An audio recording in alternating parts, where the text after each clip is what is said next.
You're listening to Succeed, Just Let Go, a podcast that'll change how you think and change your life. I'm Willie Horton and I'm a psychologist, been helping people change their lives since 1996. Broadcasting from the French Alps and delighted to have you along. Let's take this week's step in the right direction. I'm sitting in a circle of about a dozen people.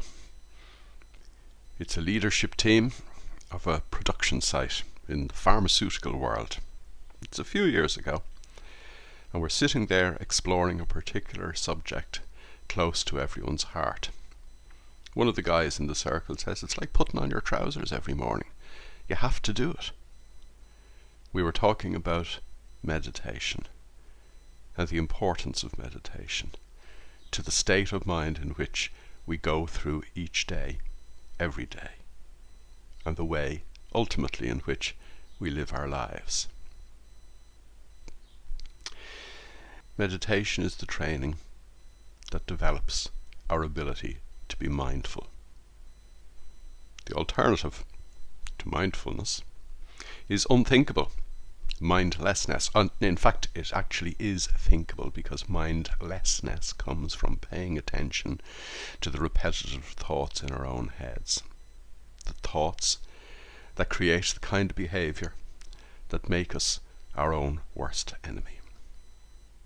Meditation disengages the automatic pilot that uses those thoughts. So meditation should never be routine, because once it becomes routine, it becomes automatic and we slip back into automatic mode. But if meditation isn't part of your morning routine, it won't get done.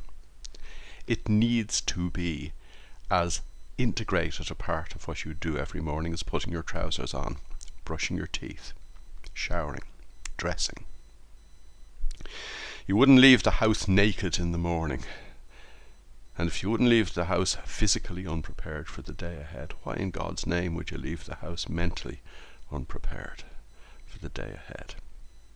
One of the girls in that circle said, if you remember at about 9:30 in the morning that you forgot to meditate, you wouldn't say to yourself, oh, I'll start again tomorrow. That'd be like saying to yourself, oh God, I forgot to brush my teeth this morning. I'll do it tomorrow. No, meditation is as important a part of our morning routine as everything else we do to get ready for the day ahead. In fact, it is the most important part of our routine. If we don't set ourselves off each morning in the right state of mind, putting our best foot forward, we're going to put our foot in our mouth or step on a landmine, because we won't be present enough to know that we're treading on dangerous ground. But morning meditation is only the start of the day.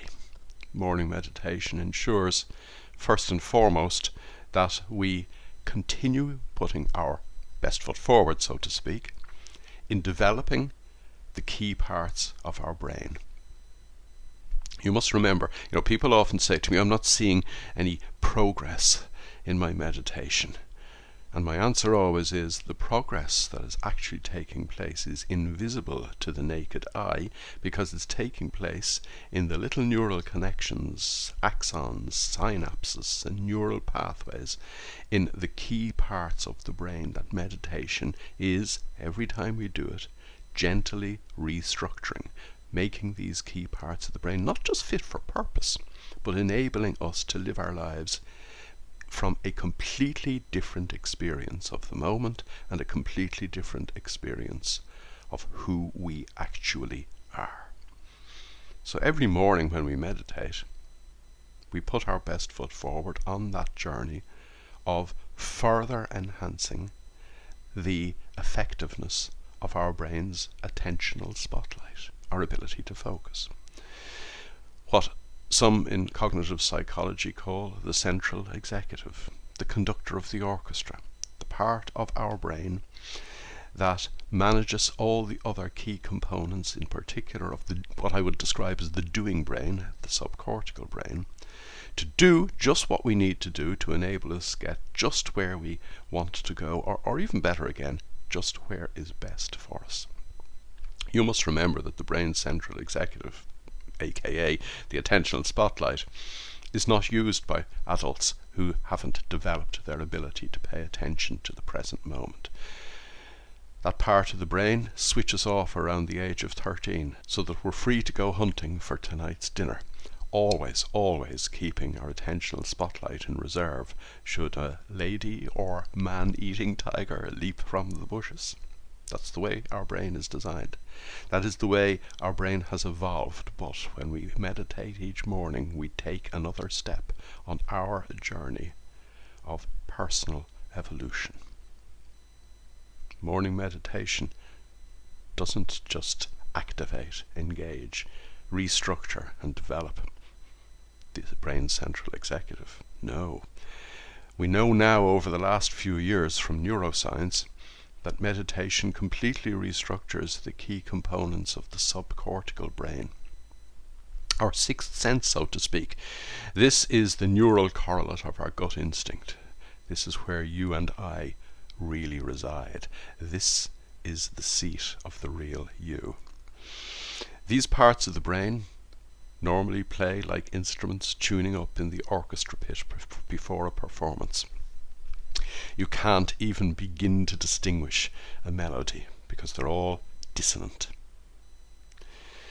Meditation, through the building of the neural pathways in these parts of the brain, and perhaps through the creation of entirely novel neural pathways in the brain, because what has been discovered recently is that even old adults, people in their 60s like me, have stem cells in their brain. We can continually develop completely new, create novel pathways in our brain. Meditation completely restructures the insula, the amygdala, and the all-important hippocampus, the seat of our emotions, in our subcortical brain. And under the guidance and conduction of the conductor of the orchestra, these parts of the brain begin to play melodious music in harmony with each other, to the point that that music rises to a crescendo that drowns out the thoughts that make us our own worst enemy, the thoughts that hold us back, the repetitive everyday thoughts that have us stuck in a rut. So not only when we meditate in the morning are we ensuring that we're going to put our best foot forward for the day ahead, we are actually putting our best foot forward on a journey that will last a lifetime in the development of your own inner power and potential. You are putting your best foot forward in letting the conceptual you, the bundle of thoughts that lead to the behaviors that make you, as I said a minute ago, your own worst enemy, letting that bundle of thoughts gently drift away, like mist burning off in a morning sun. Meditation lays serious, deep foundations in our brain, physical ones. Morning meditation, every morning, lays the foundations for the day ahead. And only a fool wouldn't do it. If, as we said earlier on, the choice is between mindfulness or mindlessness, who wants to go through their day like a headless chicken? You'd want to be absolutely crazy. And that, of course, is what most people are. I call them normal crazy people. That is what most people are.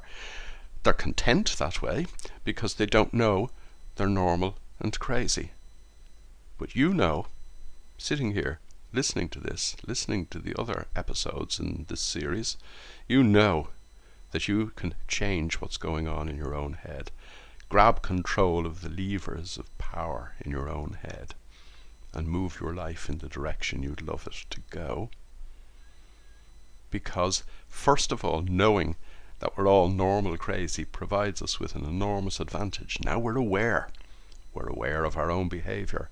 We're aware of our own misbehavior. We become aware of our own thoughts, and we become aware of our ability to stop giving our attention to those thoughts. This is the true benefit of meditation, a practice in mindfulness, as I said earlier on. And the practice, the exercise that we do in the morning, the training that we do, enables us play throughout the day. Or at least sets us off in the right direction to be able to play throughout the day. But what we need to do is ensure that we support ourselves throughout the day. So let me go back to that leadership team that I mentioned at the top of this podcast. A dozen people sitting in a room on an away day from the office or from the plant where they make their stuff, talking about how they meditate themselves as part of their morning routine. Now, as you would imagine in a group like that, there would be a range of enthusiasm, a range of level of practice amongst the individuals involved. But what they were doing was encouraging each other. What they were doing was ensuring that everybody in the room knew they had the support of everybody else in the room. And as a consequence of that conversation, they decided that when they would meet at their production meeting at 10:30 every morning in the plant, every workday, a 30-minute meeting would start with a 5-minute meditation together. There's power in numbers.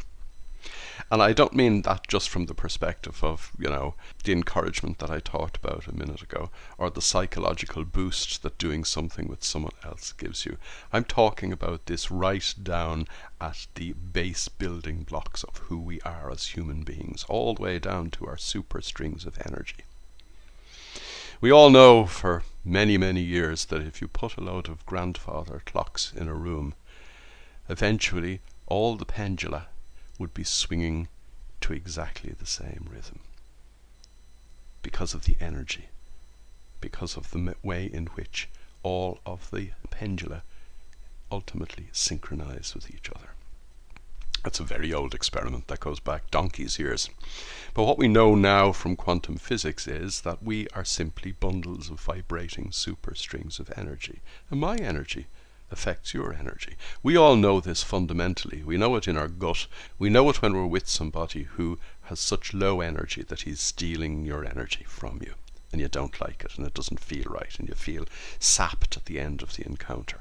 We also know people who have high energy, full of beans, and make everybody around them that bit more enthusiastic, that bit more encouraged as a result of their energy being free to flow out of them. When we meditate together, each individual's pendulum ends up swinging in harmony. Each individual's superstrings of energy synchronize. And that's when you have a real team.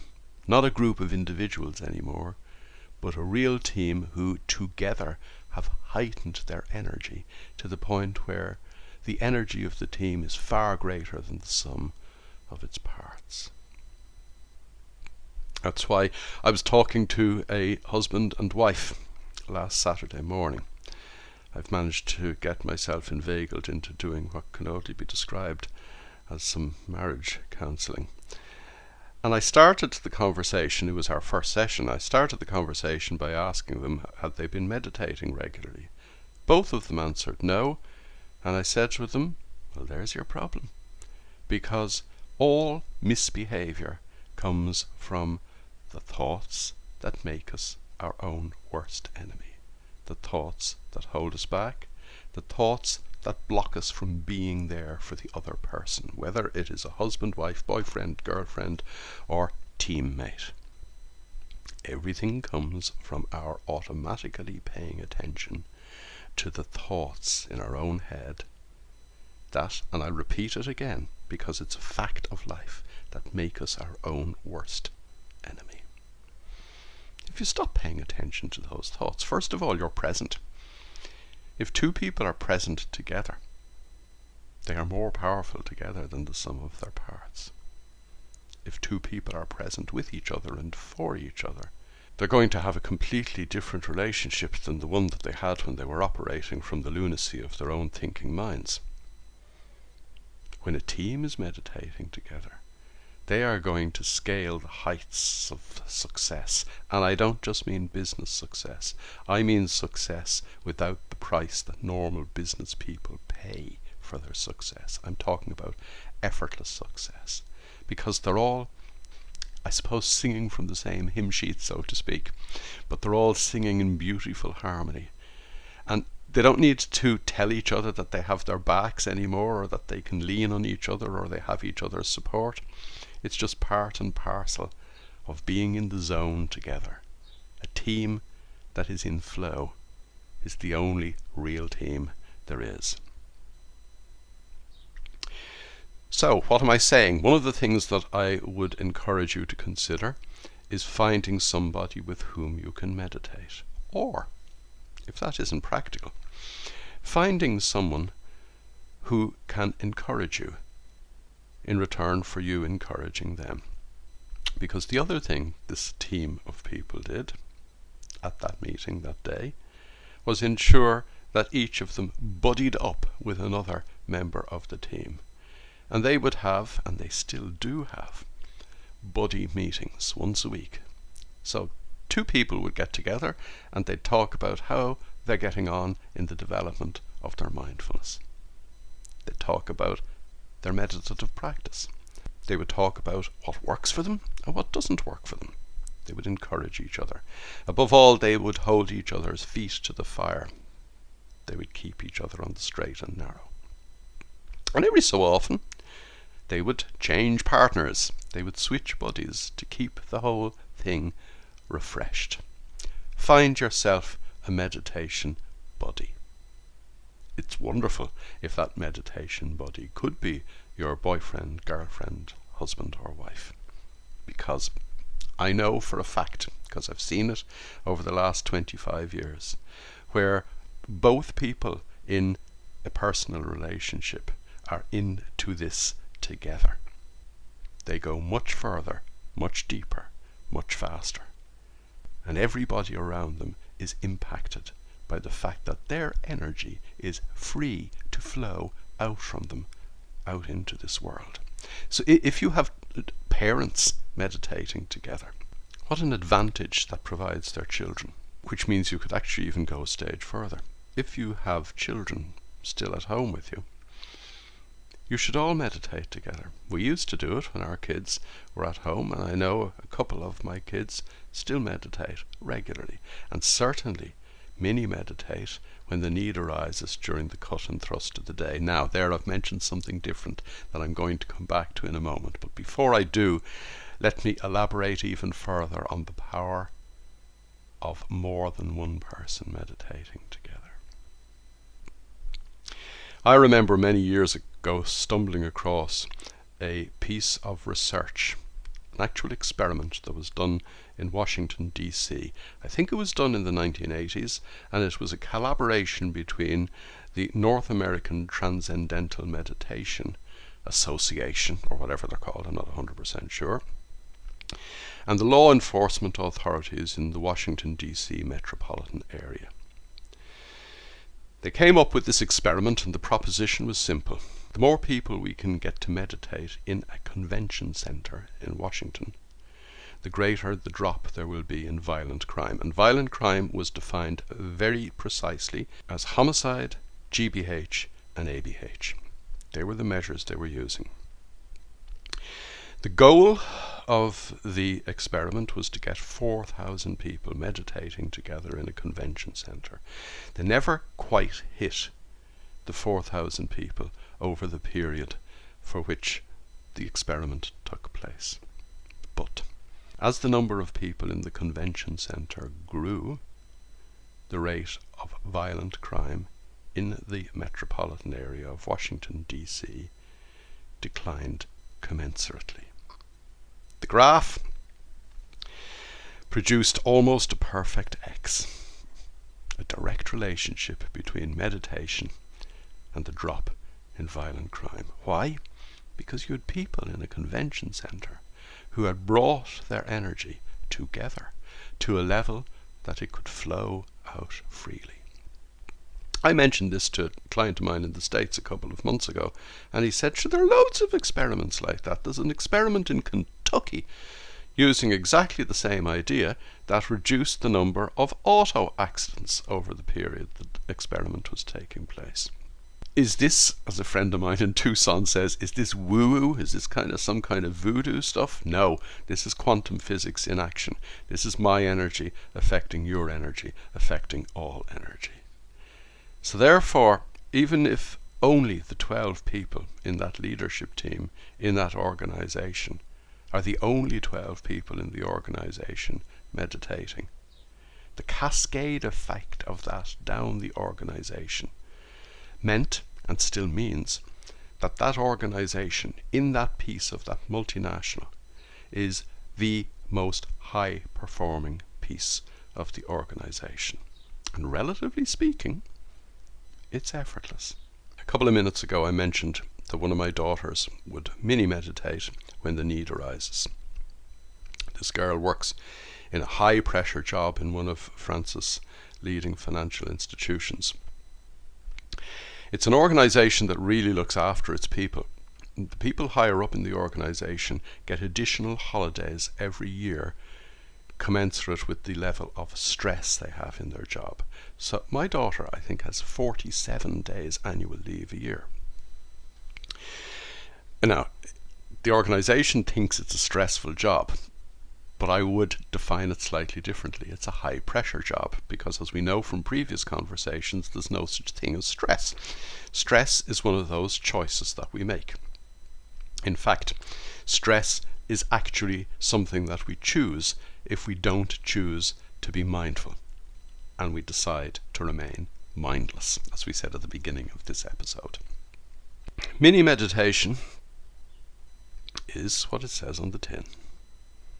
A couple of minutes, 90 seconds, 120 seconds, to press the reset button during the course of the day. Because with the best will in the world, after you've laid the foundations for each morning through your morning meditation as part of your morning routine, something's bound to happen during the course of the day. Or in the modern lives we live, many things are bound to happen during the course of the day that could knock you off your perch, derail you.